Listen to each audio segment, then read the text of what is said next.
had a very good education, went to a really nice school, a bit of a high achiever at school. And I was a prefect in year 12 and school vice captain. I was very organised. I was always a very happy person, loved going to school because I loved seeing my mates every day. But when I finished school, that structure was taken away from me. And that's when I guess sort of some complications probably came up and things got a bit more difficult. The unknown probably scared me a bit in terms of I didn't know what tomorrow would bring. The uncertainty of whether or not I'd get into the uni course I wanted to get into. Also had a bit of a relationship breakdown at that point as well.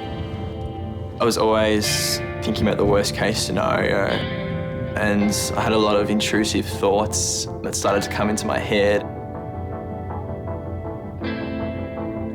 I started cleaning my room, vacuuming the floor like 4 or 5 times a day, cleaning excessively. It'd take me 6 hours, so that was my day gone.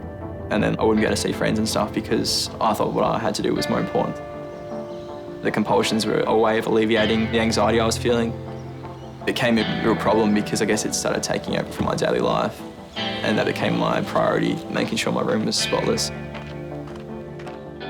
I guess I viewed my room as somewhat of a masterpiece, and I would compare it to something like Da Vinci's Mona Lisa, which sounds really silly to say, but for me, internally, that's what I honestly believed. When someone would sort of come into my room, whether it was my brothers or a family member or whatever, you know, it was like, after I completed this task and this ritual, that someone had drawn a moustache on my Mona Lisa and, you know, jeopardised the integrity of this beautiful masterpiece. That would just ruin everything and I'd have to start again. So it was really consuming, obviously, and very taxing on my existence. I would make excuses not to see people, but, you know, in reality, I was just cleaning my room.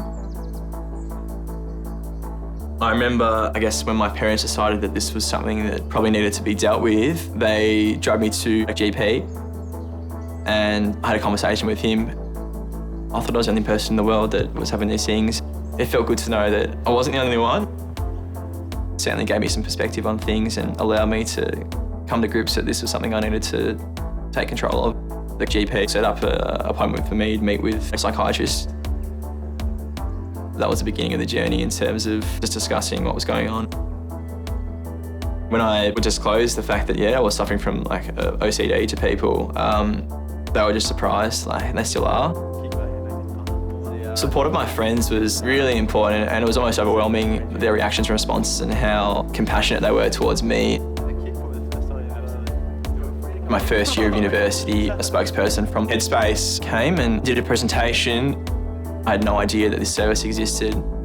A youth-friendly space, to me, was just something that just seemed so brilliant. It's confidential, it's private, and people that actually understand what young people are going through. I think something that's really important to remember is that you're never alone in this journey. Like, a really great place to start would be somewhere like Headspace.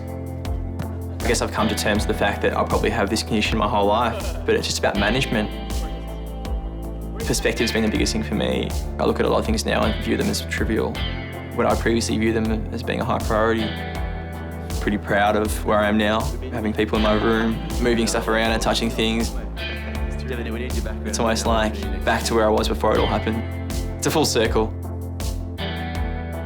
Take that first step, because you'd just be surprised and amazed at how effective it can be and really turn your situation around and get you back on track.